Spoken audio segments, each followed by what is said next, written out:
Biden membanjiri ekonomi dalam negeri Amerika dengan stimulus keuangan 1,9 triliun dolar atau kalau orang awam membacanya printing money, maka Tiongkok juga pakai strategi yang sama, namun beda target market. Kita setuju tidak setuju, tahu sekali Tiongkok adalah negara agresor ekonomi. Cirinya kalau ada perusahaan BUMN Tiongkok di suatu negara, itu artinya negara tersebut sedang diagresi ekonominya, bukan agresi militer cara penjajah atau cara Amerika yang kuno itu. Namun sekali lagi adalah agresi ekonomi. Setelah agresi ekonomi atau serangan ekonomi, maka negara tersebut dikolonialisasi. Sumber daya alam negara tersebut pasti dikeruk habis. Yang kedua adalah kalau ada digital marketplace milik Tiongkok di suatu negara, baik tadinya milik lokal lalu diambil oleh Tiongkok, itu pastinya pasarnya negara tersebut sedang diagresi, sedang diserang. Pasar sebuah negara diserang, awalnya pasarnya dulu dikuasai, lalu jaringan distribusinya dikuasai, kemudian jaringan produk Tiongkok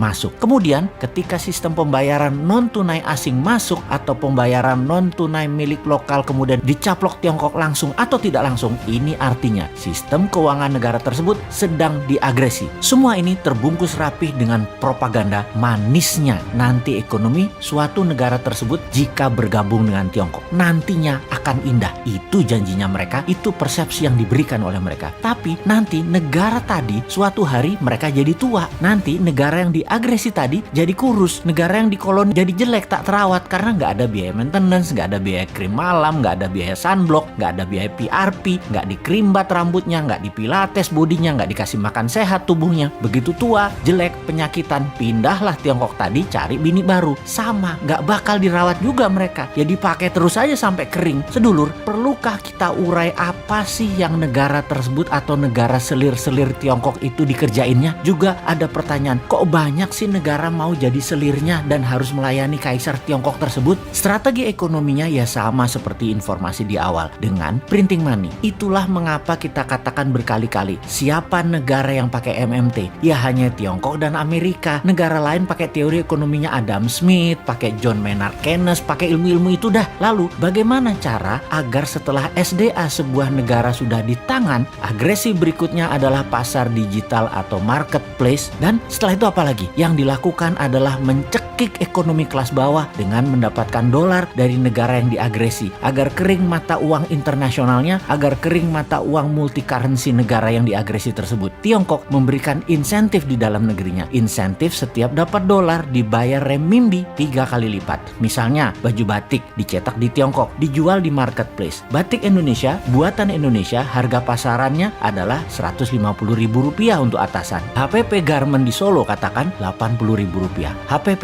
ini harga pokok di mana-mana di seluruh dunia ya 11-12 lah. Pasti orang semua bahannya sama, hitung-hitungannya pasti sama. Di marketplace tadi dijual Rp50.000 loh atasan tadi. Itu pabrik di seluruh dunia juga bingung. Mereka bisa jual Rp50.000 di bawah HPP. Apa untung? Jadi panik lah para reseller. Borong barang Cina tadi, borong barang Tiongkok tadi, jual di offline, jual di online. Di tempat lain harganya Rp80.000. Pabrik di Pekalongan, pabrik di Solo, pabrik di Bandung, kemudian ya mati bertumbangan. Produksinya nggak ada yang nelen, nggak ada yang beli. Itulah strategi membunuh produksi, membunuh ekonomi UKM di sebuah negara. Lalu si pengusaha Tiongkok yang dapat $4 per baju tadi, untung dagangnya bagaimana? Oh ya rugi kalau secara dagang. Modal dia kan tetap aja Rp80.000. Tetapi ketika $4 tadi uangnya masuk ke Tiongkok oleh pemerintah Tiongkok, dolar tadi bukan diberikan dolar, tapi diberikan renminbi yang nilainya 3 kali lipat dari nilai yuan terhadap dolar, alias mereka dapat sekitar $12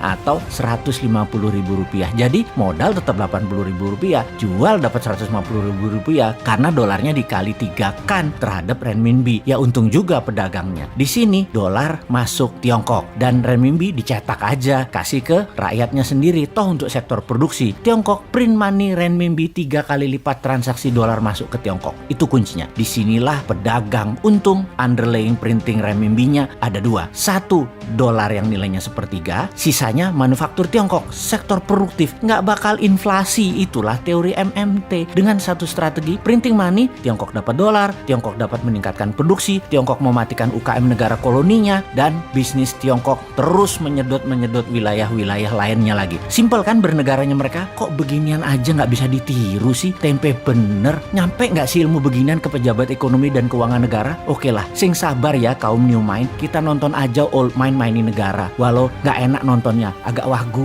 kikuk.